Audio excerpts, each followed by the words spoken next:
Jonathan, on a dit qu'on changeait les idées. Oui. Donc, on t'a amené ici chez Aimon Go-Kart à Saint-Faustin, pas très loin de Tremblant. Là, on a 2 bolides qui nous attendent, qui vont jusqu'à 55-60 km/h. Puis si t'es chanceux, il y a un autre bolide nouveau là, qui vient d'arriver jusqu'à 80 km/h. C'est quasiment de la Formule 1. OK. Fait qu'on commence, on s'habille. Yes!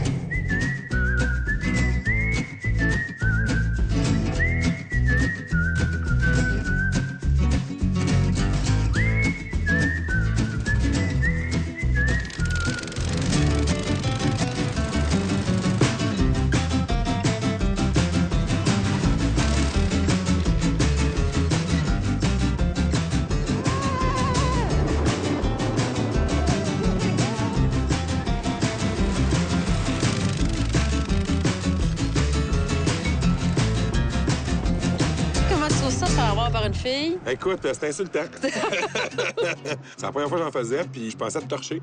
Puis je me suis fait torcher. Pensais-tu que ça allait aussi vite que ça? Non, je suis surpris. Je passais souvent en auto, je voyais ça de côté, puis c'est surprenant la vitesse. Tu as essayé aussi le kart plus de compétition? Le kart plus de compétition, ouais. Ça, avoir eu ça là, contre ton petit jaune, je te battais. Jonathan, on l'a dit d'entrée de jeu, on voulait t'amener ici pour te faire sortir un peu de la brasserie puis sortir du contexte de l'incendie.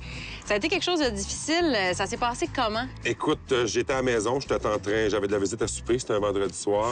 Puis là, le téléphone sonne, il y a de la boucane dans la microbrasserie, dans le restaurant. Fait que j'ai embarqué dans l'auto, je me suis rendu là, on a fait appeler les pompiers. Écoute, au début, on pensait que c'était une fausse alarme. Puis finalement, ça s'est avéré qu'il y avait vraiment un problème dans le grenier. Puis vu que c'est un hôtel qui est quand même assez âgé, bien, le feu, quand il a pris, ça n'a jamais arrêté. Là. À minuit et demi, il y a une pelle mécanique qui est venue éteindre le feu. Oh mon Dieu, ça a été quand même rapide. Oui. Tu devais être en mode panique? Mode panique, puis après ça, bien, mode impuissance, parce que là, tu regardes ton commerce brûler, puis tu n'es pas capable de rien faire, puis tu comprends pas comment ça se fait que ça s'arrête pas aussi facilement que ça. T'sais. Quand le feu s'est vraiment arrêté, on a rentré, moi puis les pompiers, puis on a tout ouvert les 11 000 litres de bière, on a vidé ça par terre. Ça a fait une mousse jusqu'aux genoux. On se promenait dans la brasserie avec de la mousse, mais pas de verre de bière pour en boire, puis avec une larme à l'œil parce que tout avait brûlé. Mais on a vraiment ouvert toutes les cuves parce qu'il faisait moins 30 à l'extérieur, puis vu qu'il n'y avait plus de mur, bien, tout aurait gelé. Comme une bouteille de bière que tu laisses geler dehors, elle aurait explosé, mais la cuve aurait fait la même chose.